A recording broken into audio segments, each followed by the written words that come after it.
Next, we'll go on to consider the stormwater asset cleaning and televising contract.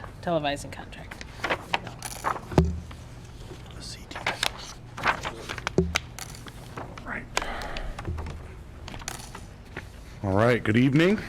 Got a few items in front of you. The first one we're talking about is the stormwater asset cleaning and televising. So with the large rains and significant rain events that we got during the summer of 2021, the township became aware of historic agreements and parcels, or chunks of parcels, easements that were dedicated to the township that had to do with stormwater assets. When I say that, it's anything from pipes to open ditches to any number of types of conveyances, stormwater ponds, detention ponds, again, many different types of drainage systems. So how we wanted to attack those systems, the care, ongoing and future care of those systems, was to create an asset management plan for them, much like we have for our sanitary sewer and water assets. And basically, the first step in that process is to clean and televise the pipes so we know what their original condition is. And then our engineers will take that data and then make recommendations back to us if any improvements are required or there are any defects they find within the system. When these came into us during the summer of 2021, we did send staff out to do just an emergency check to make sure that like debris hadn't plugged the inlet of a pipe or something of that nature. In all of the cases, there was no debris. It was just that the the capacity of the system was overachieved by the storms that we got. So we didn't leave any emergencies hanging out there, but this is to guide our ongoing future maintenance of these assets. And, they vary widely in the reasons on why the township took them over. Everybody's in the ground right now that signed the agreements, so there's no firsthand knowledge of why, but typically it was to facilitate development within the township or to solve a drainage problem for somebody or a group of residents at one time. And this was when development was booming within the township, so that was more of a, budgetary constraints weren't there to kind of limit those things. Then over the years we lost that institutional knowledge again to retirement or attrition, and so now we've become aware when we had these exacerbating events of these assets, and now we have a duty to understand that we own them and maintain them. Once a pipe's in the ground, people tend to forget about it, and that's when you have issues that make the news. So this is our first step in cleaning. To get an accurate picture of the pipe, they have to clean it. We'd like them to be cleaned anyway. That way we got a baseline, and then that information will be used to formulate a ongoing maintenance and repair program, going forward. So my recommendation is this contract be approved to start that process. I have budgets within the general fund for it, for this work, and it's not going away because I'm certain that there will be care necessary in the long term for these projects. So this is an investment that we're going to have to continue to make. So. Do you have any questions for Noah? I guess I would just make an overall comment, and Noah and I have talked about this, is that this $249,707.75, I think is just going to be the beginning of dealing with our stormwater issues.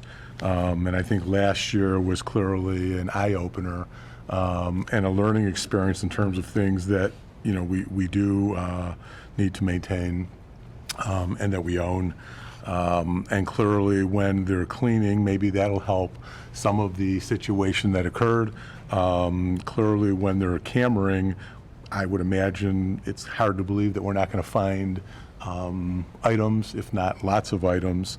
It's kind of hard to, when you think about something going in the ground for maybe 30, 40, 50 years, if it hasn't been maintained, even if it has been maintained, there's going to be issues. If it hasn't been maintained or looked at, it's likely that there's going to be more issues. So I think this is going to be the beginning of this story, and I'm glad that we're dealing with it because it's important that we have to. So Yeah, and, whether you believe in global warming or climate shift, that's really not the point. The point is we're seeing more extreme rain events, and that is a fact.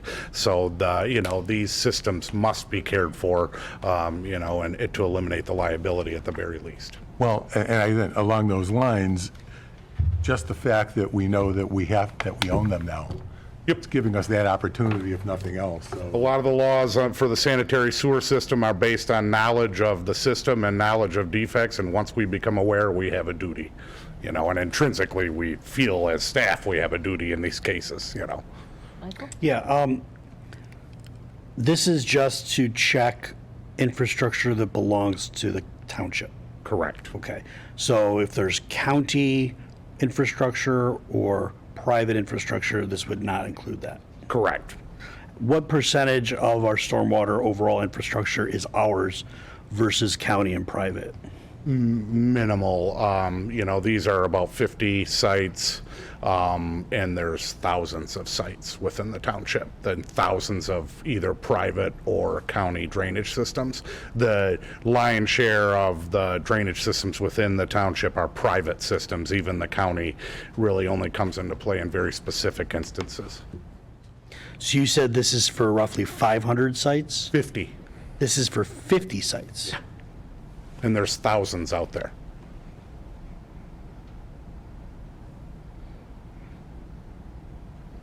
Okay, that seems like pretty expensive per site. Well, but some of them include thousands of lineal feet of pipe. So even though it's one site, and like Maxwell Court, for instance, there's an underground storage tank there. So that's a different animal. But yeah, one of the sections is a couple thousand lineal feet of pipe. So overall, I believe it's within the spec in there. There's, they don't have the lineal feet is listed under quantity. Yeah. They don't have it totaled up at the bottom, but you can see there's significant numbers in there. I think one's 8,000 linear feet.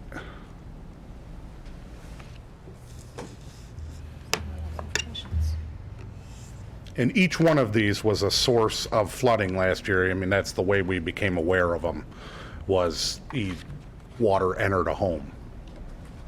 Oh, and if we don't take care of the infrastructure that we're aware of, that we own, that's when we're gonna have problems. We've been liability, of course, but then the residents are gonna have problems. So we certainly have a responsibility and duty to train those and certainly to find out what the problems are and to remedy. Yeah, and sure, and again, if we have rains that are greater than the design capacity of the pipe, there will be flooding. Our duty is to make sure that this pipe functions as designed. Now, the engineers designed it to fit the criteria at the time, which is usually a 10-year event. But so that's the emphasis here, is make sure it's functioning to its absolute optimal function. So. This is similar to what we do in our sanitary sewer as well, which I know some people say don't go looking for problems, but when you can find them earlier and you can line them versus a full-on repair, although Right. $250,000 almost dollars sounds, and it is exorbitant. One failure was, $850,000? We had $1 million We worth had a of $1 million work that one, came up so from last year. So, and the preventative tank and- itself is probably a $500,000 worth of work that has to go into that tank. Are you talking Again, sewer now, sanitary sewer? no, we're No, talking, it's a One of stormwater these tank. stormwater failures, that storage tank that we didn't know about Right. and we didn't know the system, it is almost $1 million. So by now, by doing this, like we do on our sanitary, we can find if there's issues, and hopefully, these early repairs are a lot less expensive to us. Sure. And they'll likely recommend, okay, go in 5 years or 10 years, depending on conditions, and reassess in those areas. So this plan will just give us the overall battle plan going forward. So we're covering all the sites that we know about? Correct. Okay. Is this an annual thing? No, it'll likely be a one-time plan, but we are discovering new stuff as it's been a dry year, but we've discovered even since we signed the contract to do the asset management plan, we found 3 or 4 more assets out there. It's all pretty organic how it comes up. We might get a complaint, then we start looking at easements for the property. You can generally tell like a homeowner installed stormwater system versus one the township was involved with, where we put in cement pipe pipe versus them doing a lot of plastic pipe and that type of stuff. So we have to investigate them at that point. Before, at the beginning of last year, it would have been, no, we don't own anything, right? Because that was the thought at the time. When we became aware of these, we had to change that mantra and start to really dig in before we, use that type of language with people. Right, and I think it's important, one of the things that you said was that this is coming out of general fund money. This is not water and sewer money. Painstakingly, yes. Pipes under the ground that carry water, it's not water and sewer. Correct. This And is that's- general fund money, and we have it. This was in our budget. Correct. Yep, and that's a great note, because I was in a position last summer where I had to utilize road staff and water staff to respond to these emergencies. As the ball started to get bigger, the snowball, we knew that that was not a prudent way to do it, and long-term plan had to bring in general fund money and eliminate that water and sewer money. Now, a lot of these assets are tied with a roadway or tied with other infrastructure that we might have. So, the first blush of sending like our road foreman out to make sure there's not an emergency situation, I can justify that. But once we start doing work, that type of thing, then we need to have that separate funding source. Yeah. And so that thing on Judy Lane, that was a county one, you thought? Yep, Okay. yep, the failed pipe there, yep. Okay. So, So Noah, so you mentioned they're doing 50 sites, but there are thousands of them. Are these all that we were not aware of, or that's just all of the scope, some of which we were not aware of? it's the ones that we became aware of through last year. Again, we're becoming aware of more, not every day, but every month or so. Wow. Anytime we get a significant rain, we start to get questions like this. Most of these are not ours, but it begs us to take a look at them and there are we're going by legal documents here. They're not, any handshake agreements or anything. These are actually easements that were dedicated to the township for ownership and operation. So they're solid legal footing on that.